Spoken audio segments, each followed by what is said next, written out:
여러분 안녕하십니까, 김흥광입니다.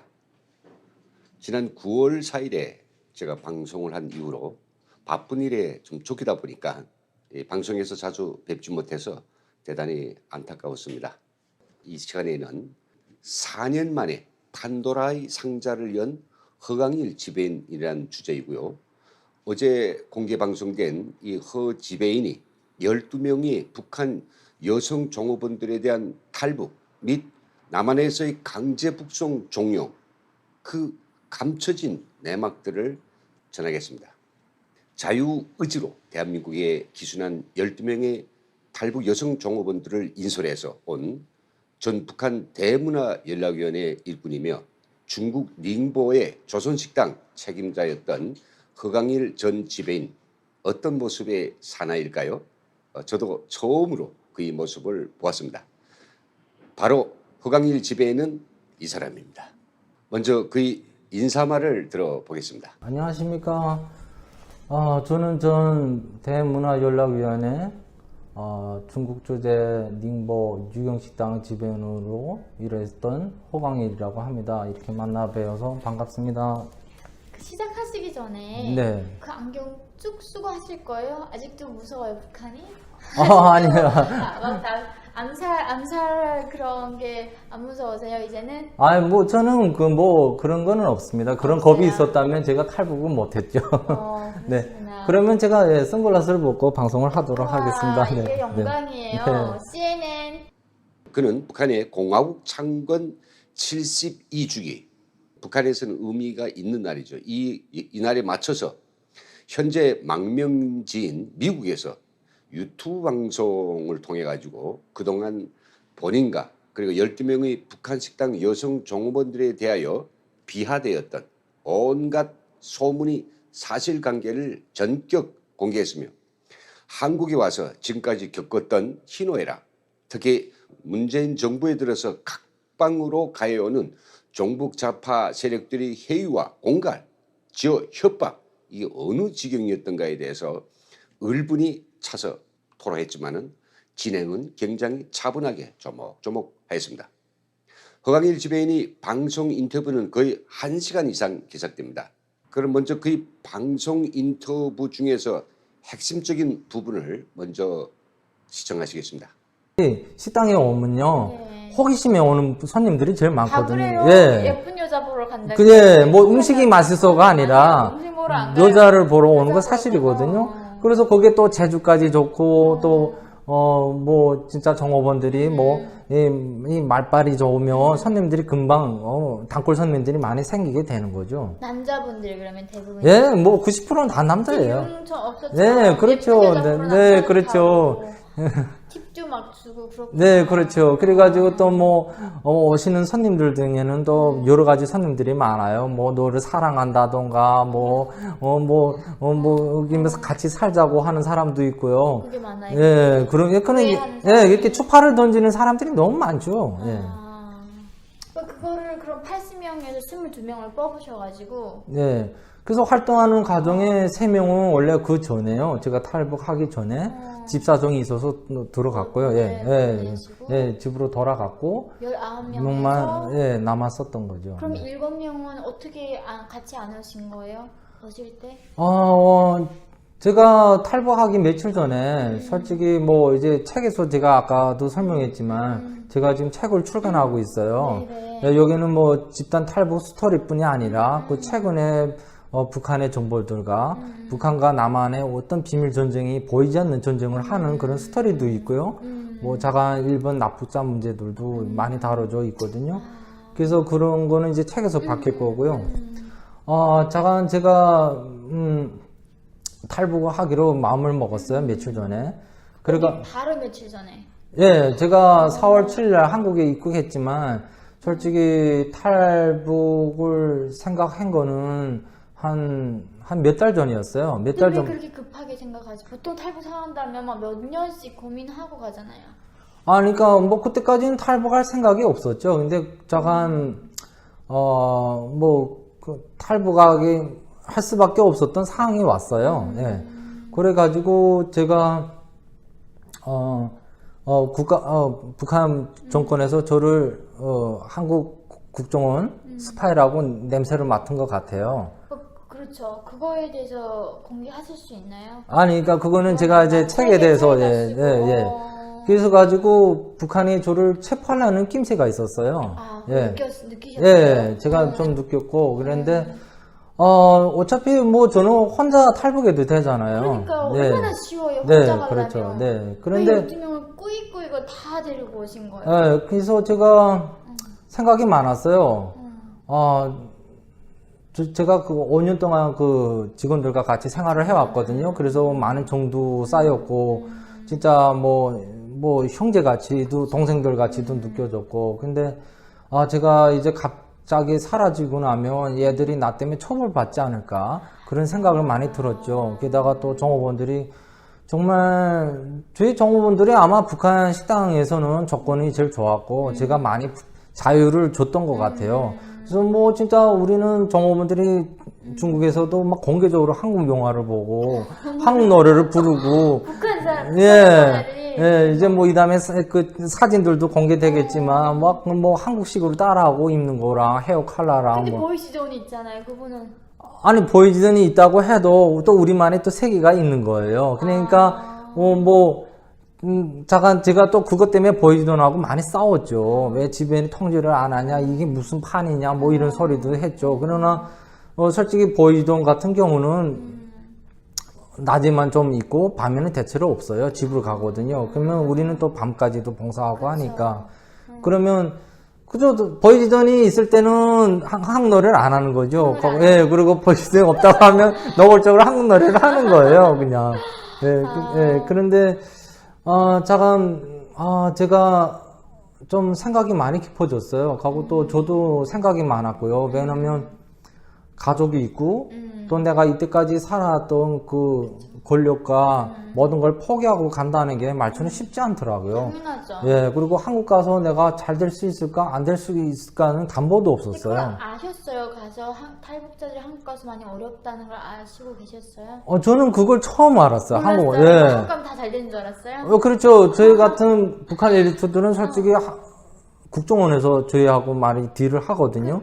그렇죠. 예, 그쪽에서 뭐 오면 솔직히 제가 뭐 있었어요. 저하고 약속한 게. 다 잘 되겠다. 예, 잘해주겠다. 예, 그리고 너 같이 일하게끔 좋은 직장도 주겠고, 우리하고 그 일을 같이 하자. 뭐 그런 해요도 좀 있었죠. 네. 그런데 제가, 잠깐 그런 긴박한 속에서, 고민이 정말 많았어요. 진짜 잠을 제대로 못 잔 것 같아요. 제가 지금 웃으면서 얘기하는 것 같아도, 얼마나 정말 자기 부모가 예, 그렇죠. 을 부리고 오는 건데. 솔직히 제가 뭐 배고파서 가는 것도 아니잖아요. 진짜 뭐 모든 걸, 진짜 여느 사람이라면 이렇게 결정한다는 게 쉽지 않을 거예요. 내가 그 재산을 버리고, 내 권력을 버리고, 내가 잘 나가는 걸 다 버리고, 저는 또 제 비즈니스가 있었잖아요. 그리고 그냥 비즈니스가 아니고 꽃밭에 묻혀서 하는 일. 아니, 그건 아니에요. 사람들이 아니. 하고 싶어하는 그건 좀, 직업이에요, 이게. 그건 아닌데요. 자가는 좀 생각이 많았죠. 그리고 제가 가면 얘들이 처벌 받을 건 당연하다고 제가 생각했어요. 그런 결단을 예. 그리고 또 살아오면서 정호원들의 그 일상생활, 뭐 가족과의 그 스토리들 많이 자연히 알게 돼 있죠. 제가 5년 동안 같이 생활을 해왔으니까. 그러면서 내가 이제 돌아가면 야네는 또 그 김정은 정권의 노동력을 착취당하고 또 그 북한 정권의 억압이 돼서 자유도 못 누리고 배우지도 못하고 또 그렇게 힘들게 살겠구나 하는 생각이 들었어요. 그래서 차라리 내 동생들이나 같은데 야네도 정말 이렇게 북한에 못지않은 부유층도 좀 살 수가 없을까. 그런 세상이 대한민국이라고 저는 생각했어요. 공평하게 살 수 있다고. 어차피 자유가 있잖아요. 그쵸. 예, 그래서 뇌가 지금 나이가 한창 배울 나이니까 대한민국에 가면 많은 것도 배울 수도 있고 거기서 또 결혼도 해서 진짜 부모님들이 뇌한테 못 해준 것을 뇌가 누리게 될 것이라고 저는 생각을 했죠. 그래서 제가 공개적으로 말은 못하고 믿는 사람부터 한 사람 한 사람씩 이제 테스트를 한 거죠. 예, 그래서 내가 그랬죠. 내가 지금 한국을 가려고 한다. 나는 북한 뇌다 뭐 제가 정호분들도 좀 느꼈을 거예요. 집에는 원래부터 북한에 대해서 좋아 안 한다는 거 알았거든요. 예, 그래가지고 제가 그랬죠. 너희도 알지 않냐? 북한 정권이라는 게 어떤 건지. 너희도 해외에 나와서 내가 말한 것보다 너희 스스로가 느꼈을 것이다. 이제 돌아가면 너희는 자유가 없고 또 이제 처지로 돌아갈 것이다. 그러니까 지금 두 갈래의 길이 있다. 내가 예, 자유를 찾아서 내 희망을 위해서 갈 것이냐, 배를. 그러니까 둥대를 보고 내가 진짜 자유 세상으로 갈 것이냐, 아니면 내가 모든 걸 포기하고 지옥 같은 북한 정권으로 갈 것이냐, 둘 중에 택하라고 했어요. 그래서 대부분 정호원이 다 동의를 얻었죠. 네. 예, 그래서 그 북한에 넘어간 7명은 저한테 가갔다고 다 학다까지 둔 분들이에요. 근데 그분들은 가신 거예요, 북한으로? 그러니까 생각이 많았겠죠. 저는 이렇게 생각해요. 제가 또 단위 책임자였으니까 좀 마지못해서 대답한 사람들도 있었고 실제는 가고 싶은데 또 생각이 그렇잖아요. 사람만. 예, 그렇죠. 가족이 네. 두렵고. 예, 그러니까 그런 인내심 때문에 못 가게 된 거죠. 그래서 뭐 일부 정호원에 안 가갔다는 분들도 있었어요. 그래서 제가 그랬어요. 안 가갔으면 그건 내 자유다.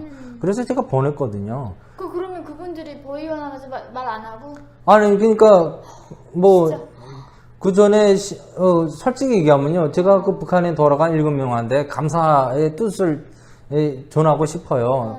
한 가지는 솔직히 그들이 우리가 어디서 출발할지 다 알고 있었어요. 다 알고 예. 있었는데도 그러나 우리를 지킨 거구나. 예, 그러니까 그러니까 솔직히 그들이 북한 정권에 신고는 했죠. 신고는 해야지, 안 하면 자기도 처벌받으니까. 없잖아요. 그러니까 신고는 했지만 우리는 모른다, 어디를 갔는지 이렇게 얘기를 한 것 같아요.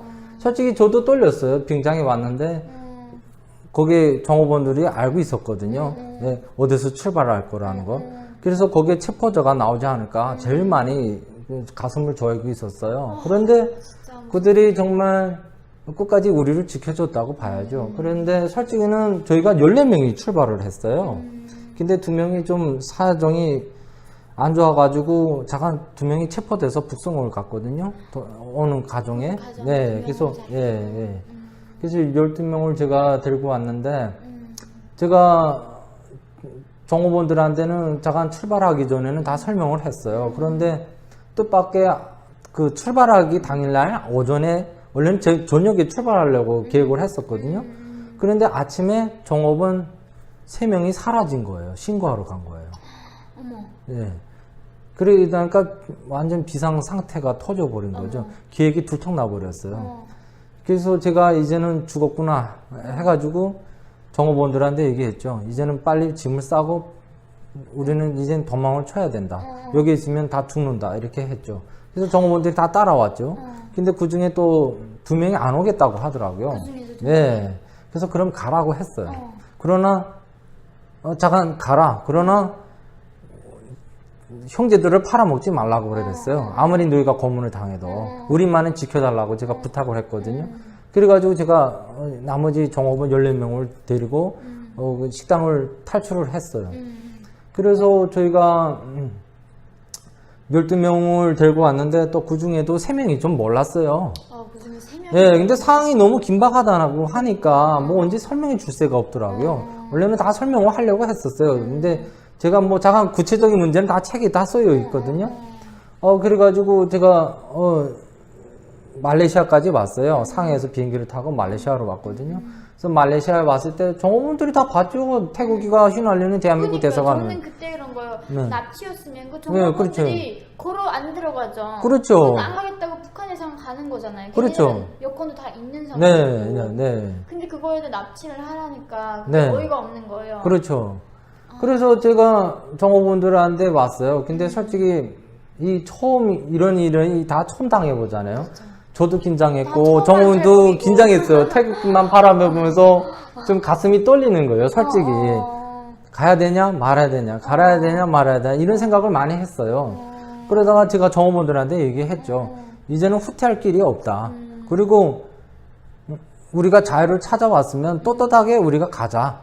그래서 같이 대한민국 대사관으로 들어갔거든요. 12명이랑 집엔 한 명이 같이. 예.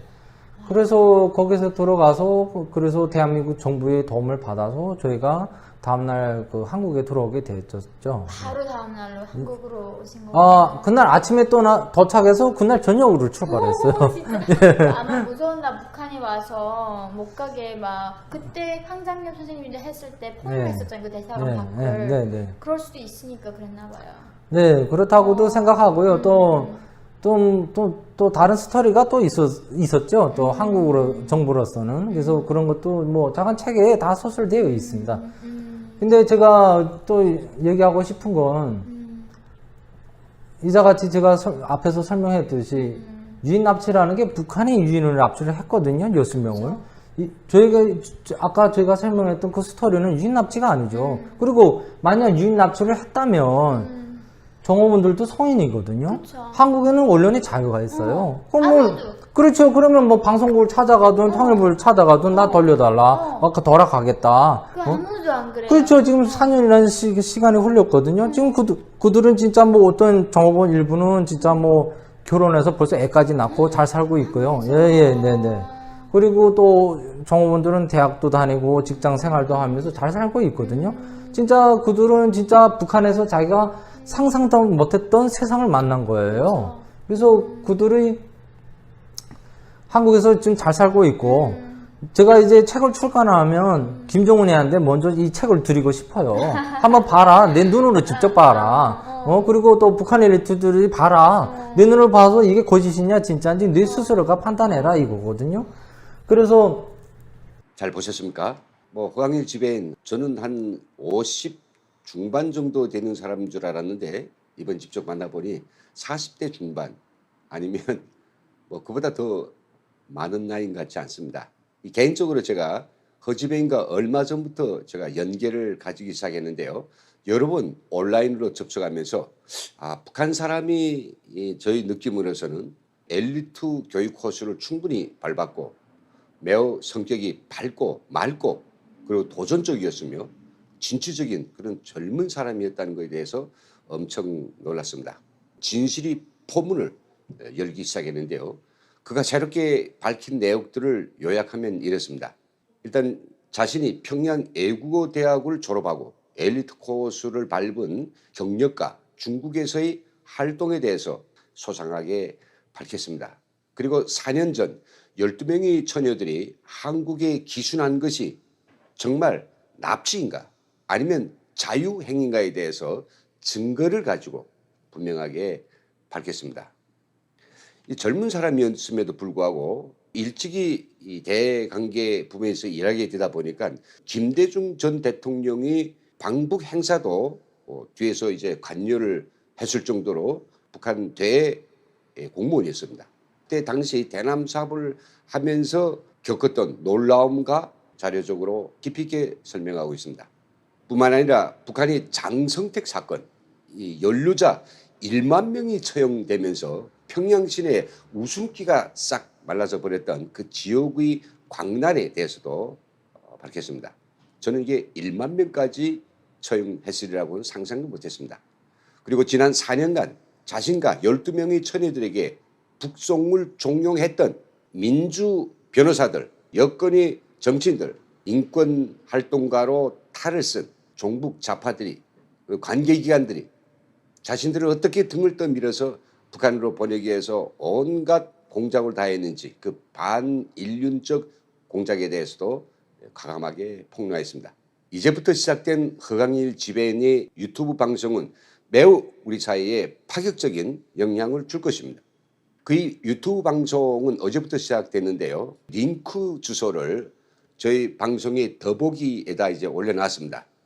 4년간의 작심 끝에 마이크를 잡고 희세의 살인마 김정은이 벌리고 있는 전대미문의 폭족, 온갖 거짓말로 분칠되고 미화된 거짓말 공화국의 실체, 결국은 처절한 붕괴를 눈앞에 둔 북한의 최근 실상들에 대하여 가감하고 거침없이 폭로하고 목숨을 꺼내놓고 북한의 독재자들과 피의 사투를 시작한 허강일 지배인에게 전폭적인 지지와 격려를 보냅니다. 그는 첫 방송을 이런 말로 마쳤습니다.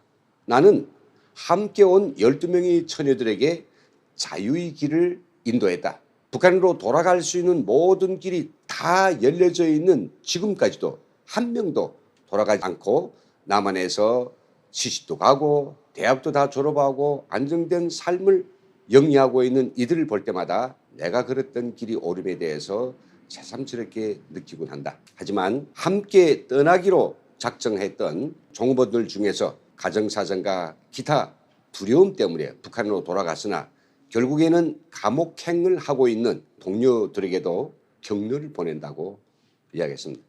마지막으로 홍보 말씀이랄까요? 드리겠습니다. 오늘 저녁 중요한 특별 생방송이 8시부터 진행되게 됩니다. 지난 8월 21일부터 20여일간에 걸쳐서 김은강튜브는 세계 최초로 생체정보 프로그램으로서 코로나 및 질병을 치유하고 있는 김대호 원장의 연구 결과에 대해서 많은 시청자분들과 함께 지켜보았고 많은 관심자들과 함께 지켜보았고 치료 현장들을 목격하였습니다. 그래서 생체정보 프로그램 치유기구를 직접 쓰면서 많은 분들이 경험했던 그 제보 자료들을 가지고 20일간 그 과정에 대한 1차 보고를 방송을 통해서 전해드리게 됩니다. 자연 치유적이며 휴면 친화적인 언택트 치유의 탁월한 경지를 개척한 김대호 원장의 첫 치유 시험 결과에 대하여 많은 분들이 시청과 의견을 기대합니다. 시청하시는 모든 분들께 매우 유익한 방송이 될 것입니다. 그러면 이 방송은 여기서 마치고 오늘 저녁 8시에 생방송에서 여러분들을 뵙겠습니다. 대단히 감사합니다.